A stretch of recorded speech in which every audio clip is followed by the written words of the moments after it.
Akkam jirtu kabajamoo dhaggeeffattootaaf daawwattoota keenya akka dhaggeeffataaf daawwataa jirtan Keelloo Miidiyaadhaa oduu har'aan isinitti hima. Gatiin boba'aa dabaluun litiriin tokko qarshii 100 ol darbuun dhaga'ame.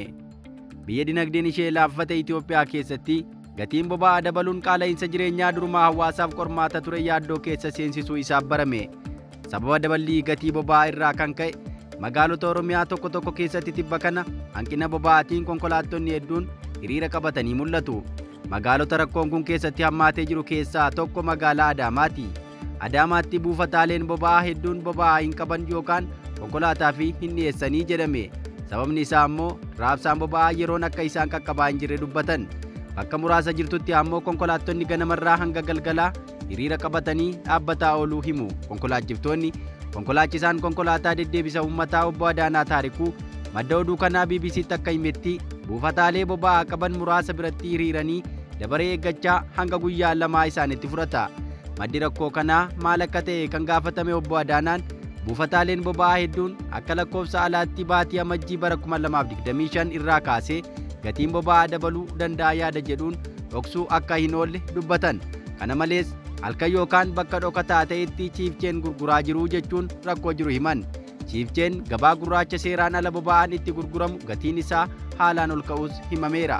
Itoophiyaa magaalota tokko keessatti akkuma doolaaraa boba'aanis gabaa gurraachaatti gurguramaa jiraachuu himu. Konkolaachiftoonni gatiin boba'aa seera qabeessaan liitirii tokko birrii 90tti kan gurguramu yoo ta'u, gabaa gurraachaatti ammoo dachaa 2 oliin gurguramaa akka oolu konkolaachiftoonni himaniiru.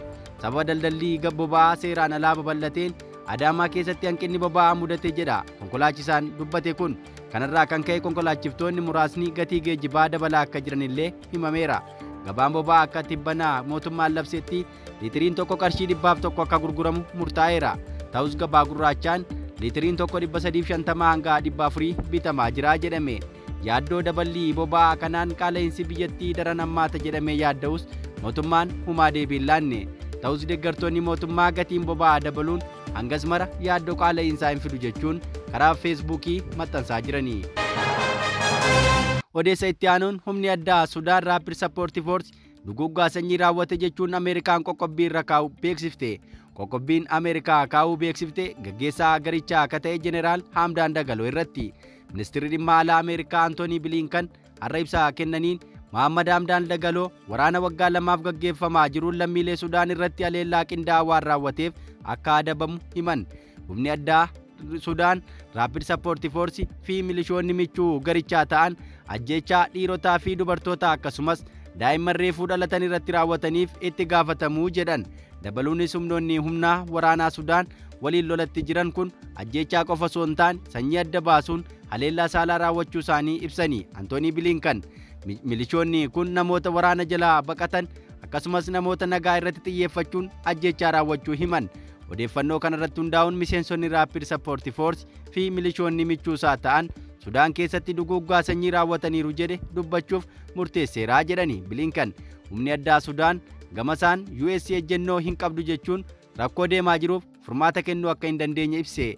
Murtichi kufaatii bulchiinsa Baayiden rakkoo Sudaan keessa jiru furuuf hanqate jechuun gorsaa Hamdaan Dagaloo akka ta'e Elbashaa Teebek fuula X gubbaatti barreesseera. Dabaluunis murteen Ameerikaa kun rakkoon Sudaanitti waraana dhale mariin akka hin furamneef walxaxaa taasisuu akka malu eereera.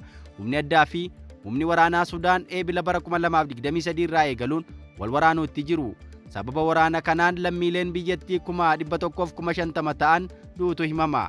Antoonii Biliinkan waraana Sudaan keessatti deemu ilaalchisee yaada kennaniin humna addaas ta'e humni waraanaa Sudaan biyyattii bulchuuf ga'umsa hin qabanii jedhan.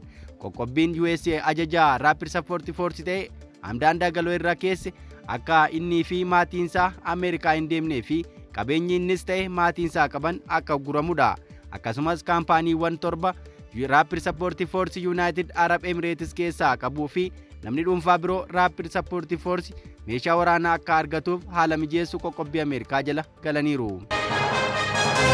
Odeessa itti aanuun muummichi ministeera Kanaadaa Tiruundoon erga aangoo gadhiisanii booda Kanaadaan Ameerikaatti akka makamtu Tiraamp gaafatanii. Ministeera muummee Kanaadaa lammiilee biratti fudhatama dhaban aangoo gadhiisuu beeksisaniiru. Kanaadaan mootummaa Ameerikaa 51ffaa akka taatu pirezidaantiin Ameerikaa aangoo fudhachuuf jiran Tiraamp yaada dhiyeessaniiru. Tiraadoon kaleessa aangoo gadhiisuu isaanii kan beeksisan yoo ta'u, paartiin Liberaal keessatti waldhabdee keessaa kaasuun isaanii ni yaadatama. Tiruudoo hanga dhuma baatii waxabajjii dura paartiin isaanii filannoo paarlaamaa haaraa irratti hoogganaa haaraa dhaabichaa bakka muuduutti muummicha ministeeraa yeroo ta'uun ni turu. Tiraamp ergaa muummichi ministeeraa aangoo gadhiisanii sa'aatii muraasa keessatti marsariitii hawaasummaa isaanii Tiruus irratti maxxansaniin lammiileen Kanaadaa hedduun qaama Ameerikaa ta'uu barbaadu jedhan. Itti dabaluudhaanis Kanaadaan US'tti yoo makamte daballiin taarifaa hin jiru, lammiileen Kanaadaas gibira gadi aanaa kaffalu, akkasumas balaa dooniiwwan Raashaa fi Chaayinaa dhaabbataadhaan isaan marsan irraa guutummaatti bilisa ta'u jechuun Tiraamp ibsaniiru. Tiraamp meeshaalee Kanaadaa fi Meeksikoo keessa darban irratti taarifa dhibbantaa 25 akka dabalu doorsisaniiru. Muummichi ministeera Kanaadaa jalqaba baatii muddee keessa gara mana pirezidaantii filatamoo kanaa Filooriidaatti qajeeluun dhimmicha irratti kallattiin mari'achuuf jaaluun isaanii ni yaadatama. Ergasii as Tiraamp sagantaalee adda addaa irratti Kanaadaan biyyoota lamatti qoodamuu dandeessi, laabiraalotaa fi konsaarvaatiivii durfamuu akka dandeessu yeroo dubbatan dhaga'amaa ture. Akkasumas odolaa Arkitiik qarqara kaaba bahaa Kanaadaa irratti argamtuu fi naannoo Deenmaark taate Giriinlaandii Ameerikaatti dabaluu akka barbaadan ni yaadatama. Egaa dhaggeeffattoota keenya odeeffannoo narraaf qabanne kana fakkaata. Ka guyyaa boriin haga walitti deebinutti nagaan nuuf tura.